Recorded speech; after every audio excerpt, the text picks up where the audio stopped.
안녕하세요, 라이트하우스입니다. 최근 미중 무역전쟁이 점점 더 심해지면서 우리나라에까지 그 여파가 미치고 있는데요. 이로 인해 언론에서는 제2의 IMF니 이야기하면서 경제 위기설까지 대두되고 있습니다. 과연 제2의 IMF 사태가 다시 발발할까요? 그래서 오늘은 국내외적 상황을 통해 2019년 하반기 부동산 전망이 어떻게 될지 종합적으로 다뤄보도록 하겠습니다. 최근 미국에도 금리 인하 조짐이 나오면서 우리나라도 정세 상황을 지켜보며 한국은행 총재가 금리를 동결시키기로 했습니다. 이로 인해 우리나라 부동산 시장이 어떻게 될지 다들 관심이 쏠리고 있는데요. 올해 경제 성장률까지 더 낮게 평가되면서 내수 시장 활성화를 위해 건설 시장을 부흥시켜야 된다는 이야기들까지 다시 나오고 있습니다. 게다가 최근 강남 재건축 아파트가 상승세를 보이면서 아파트 반등론까지 다시 나오고 있는데요. 과연 올해 하반기에도 정세 상황과 이 추세가 맞물려 드디어 반등할 수 있을까요? 여러 가지 국내외적 요소를 같이 보시면서 2019년 하반기 전망을 분석해 보겠습니다. 먼저 국내 상황부터 보시면 이번 달부터 상승한 보유세가 적용됩니다. 우선 올해 공동주택 공시가격이 발표되었었는데 저가주택은 하락하고 고가주택은 상승했었죠. 게다가 종합부동산세 공정가액 비율이 85%까지 상승되고 2022년까지 100%를 맞출 예정이라는데요. 앞으로도 보유세가 꾸준히 늘어난다는 소리죠. 이렇게 부담이 커지는데도 급매물이 생각보다 적었던 이유는 잠시 후 연관되는 내용과 같이 설명드리겠습니다. 두 번째로 내년부터 장기보유 특별공제 제도가 변동이 됩니다. 올해까지는 연 8%씩 10년 동안 80%가 공제되었는데요. 내년부터 실거주 2년 요건을 만족하지 못하면 연 2%씩 15년 동안 최대 30%밖에 공제받지 못합니다. 그럼 실거주하지 않고 주택을 가지고 있는 사람들이 팔 수 있는 마지막 기회는 언제일까요? 바로 올해 하반기겠죠. 따라서 올해 하반기에는 장특공제의 마지막 혜택을 받으려는 매물들이 많이 쏟아져 나올 것입니다. 세 번째로 파리 대책의 여파인데요. 2017년 8월에 나온 파리 대책에서 1가구 1주택의 경우 2년 보유에서 2년 거주로 양도세 비과세 요건이 변경되었는데요. 마침 똘똘한 한 채라는 프레임이 생기면서 1주택으로 대량 계약했죠. 이들이 2년 실거주 요건이 풀리는 시기가 언제일까요? 바로 올해 8월입니다. 지금 같은 하락세에 매물을 빨리 내놓으려고 할 것이고, 그러면 양도세 비과세가 되는 즉시 물건을 내놓을 사람들이 많을 것 같은데요. 특히 이번에 보유세 폭탄에도 매물이 많이 나오지 않았다. 이 이유가 파리 대책과 연관이 있다고 생각합니다. 보유세를 감면받는 것보다 양도세 비과세가 더 이득이라고 생각하기 때문이죠. 따라서 올해 말부터 이 매물들이 쏟아져 나올 것으로 예상되며, 특히 서울의 경우 2018년 1월과 8월에는 거래량이 10,000건이 넘어갔으며, 이에 따라 2020년이 되면 더 많은 매물이 나올 것으로 예상됩니다. 네 번째는 일시적 1가구 2주택 요건입니다. 그래프를 보시면 집값이 상승하는 2015년부터 2주택자들이 급증하기 시작합니다. 이 중에서 꽤나 많은 사람들이 일시적 1가구 2주택의 혜택을 바라고 집을 샀겠죠. 그런데 2015년에 산 사람의 경우 2018년 9.13 대책이 나오기 전까지는 거래가 매우 잘 됐으니까 아마 3년 내에 비과세를 받고 거의 다 팔았을 겁니다. 문제는 2016년부터 일시적 2주택이 된 사람들이죠. 기간이 3년이나 되니 여유롭게 생각을 하다가 9.13 대책 이후 갑자기 거래 절벽이 와버리니까 많이 팔지 못했을 겁니다. 그런데 안 팔려서 3년 지나서 양도세를 내는 것보다 차라리 급매물로 내놓는 게 빨리 팔리기도 하고, 가격은 좀 저렴하게 내놨지만 세금을 안 내기 때문에 오히려 나한테 들어오는 돈이 더 많다는 거죠. 그러니 이 매물들이 급매물로 나올 것이라는 뜻입니다. 게다가 9.13 대책 이후 일시적 1가구 2주택의 기한이 2년으로 줄었는데요. 내년에는 2017년 급매물과 2018년 9.13 대책 이후 급매물이 겹쳐서 더 많이 늘어날 가능성이 높습니다. 다섯 번째는 대출 제한입니다. 9.13 대책으로 다주택자 및 9억 이상 고가주택의 실거주가 아닌 사람들의 경우에는 대출이 제한되고 1주택자의 경우도 40%까지 대출이 줄었는데요. 지금까지는 1금융권에 DSR이 적용되었다면 지금부터는 2금융권까지 DSR이 확대되면서 대출이 제한됩니다.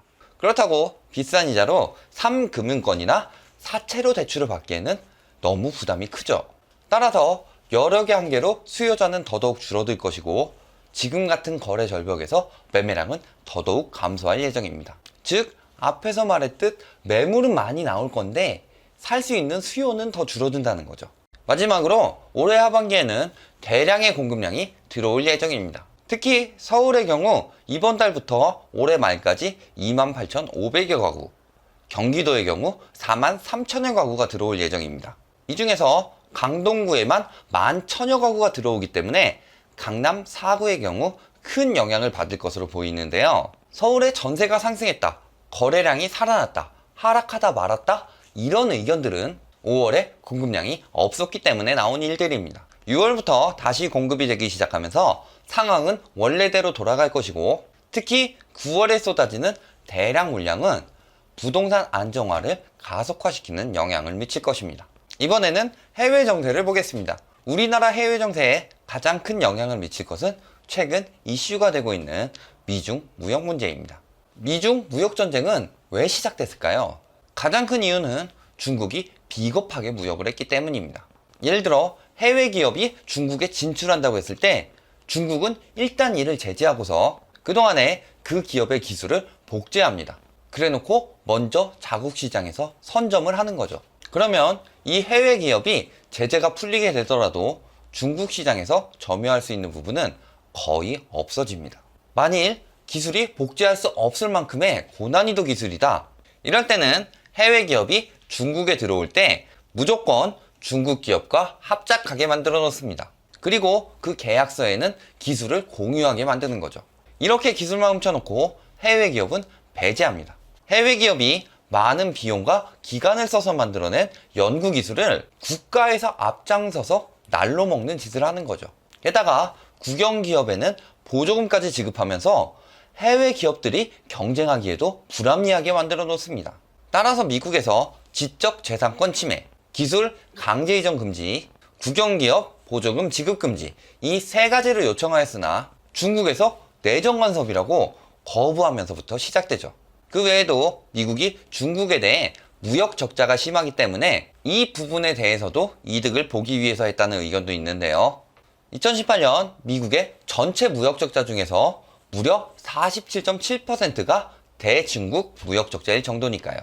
따라서 작년 7월부터 미국과 중국의 관세 전쟁이 시작되었는데요. 2018년 7월에 미국이 먼저 340억 달러 규모의 중국 물품에 25% 관세를 부과하자 중국도 같은 규모의 미국 물품에 25%의 관세를 부과합니다. 바로 다음 달인 8월에 미국이 160억 달러 규모의 중국 물품에 다시 25%의 관세를 부과하자 중국도 똑같이 같은 규모의 미국 물품에 25% 관세를 부과하면서 보복하죠. 그러자 9월이 돼서 미국이 2천억 달러 규모의 중국 물품에 10%의 관세를 부과합니다. 이에 맞서 중국도 600억 달러 규모의 미국 물품에 5%에서 10%의 관세를 바로 부과하죠.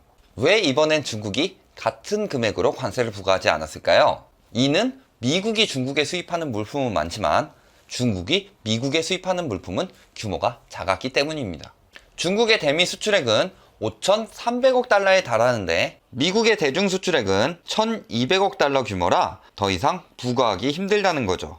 여기서 중요한 점은 미국은 아직도 3천억 달러 규모의 중국 물품에 관세를 더 부과할 수 있는 여력이 있다는 뜻입니다.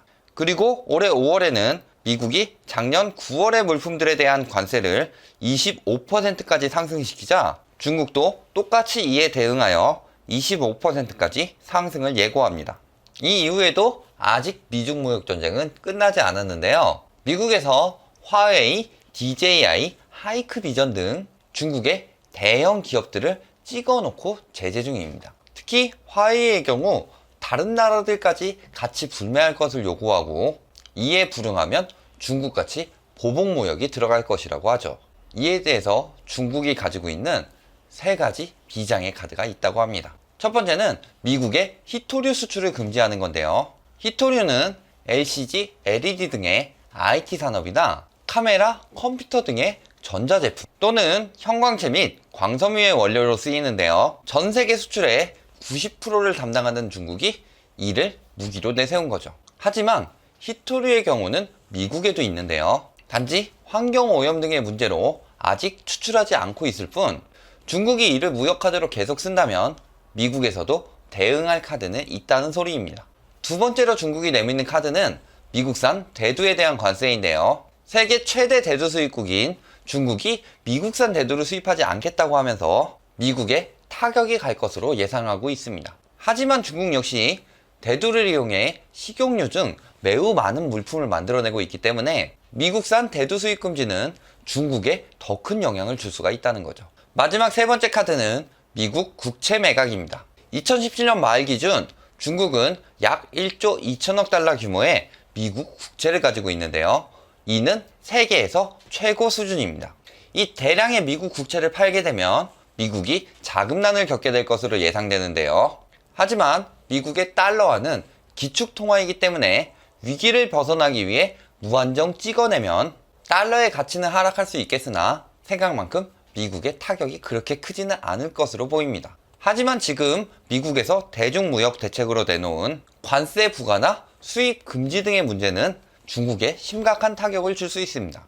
왜냐하면 중국에는 부실 기업들이 많기 때문입니다. 중국의 부채는 GDP 대비 250% 수준으로 매우 높은데요. 수출 중심 국가인 중국이 수출에 타격을 입으면 여기서 기업들의 줄도산이 이어질 수 있습니다. 중국은 기업들이 밀접하게 연결되어 있기 때문에 한 개의 기업이 도산하면 줄줄이 도산하게 되는데요. 작년에만 504만 개의 기업이 도산한 중국인데 이번에 화웨이 등이 문제가 생기게 되면 얼마나 많은 기업들이 도산할지 문제가 큽니다. 특히 올해 초만 해도 디폴트 이야기가 많이 나왔었던 만큼 연쇄 도산으로 이어져 중국 경제가 침체될 가능성이 매우 높아졌습니다. 이는 중국의 무역 의존도가 높은 우리나라에도 큰 타격이 되는데요. 우리나라 무역의 중국 비중을 보시면 2018년에는 수출의 26.8%, 수입의 19.9%, 수익의 79.9%를 차지하고 있으며 2019년의 경우는 수출의 24.3%, 수입의 21.1%, 수익의 66.1%를 차지하고 있습니다. 즉, 중국이 타격을 입으며 우리나라 무역도 크나큰 타격을 입을 수 있다는 거죠. 대부분의 무역에 타격을 입는 만큼 우리나라의 환율에도 영향이 가기 시작했는데요. 미국의 환율 관찰 대상국 중 실질 실효 환율이 떨어지고 있는 나라는 우리나라와 중국 두 개의 나라뿐입니다. 우리나라의 실질 실효 환율은 111.3으로 아직 고평가되어 있기 때문에 환율은 더 상승할 것이고 우리나라 원화의 평가는 더욱 절하될 것입니다. 특히 원화 위안화 상관계수가 0.9 수준으로 매우 밀접하기 때문에 중국의 환율 하락 시 같이 하락할 것이 눈에 뻔하죠. 물론 환율이 올라가면 중국 외에 다른 나라에 수출하는 데는 유리해지는 장점이 있습니다. 하지만 수입 품목에 대한 물가 상승 우려가 있고 무엇보다도 외국인 자본이 유출될 가능성이 높습니다.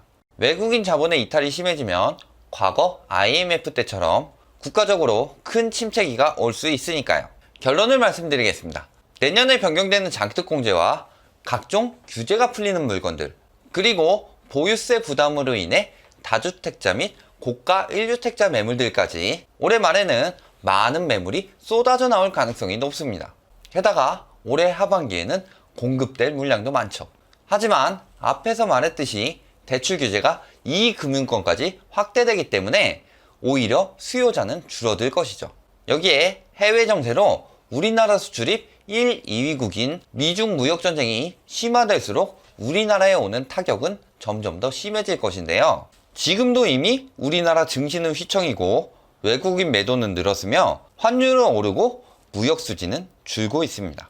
이런 상황에서 잠깐 반등했다고 해서 우리나라 부동산 시장이 다시 살아날까요? 저는 오히려 리먼 때처럼 외부 불안 요소로 인해서 하락폭이 더 심해질 것으로 보입니다.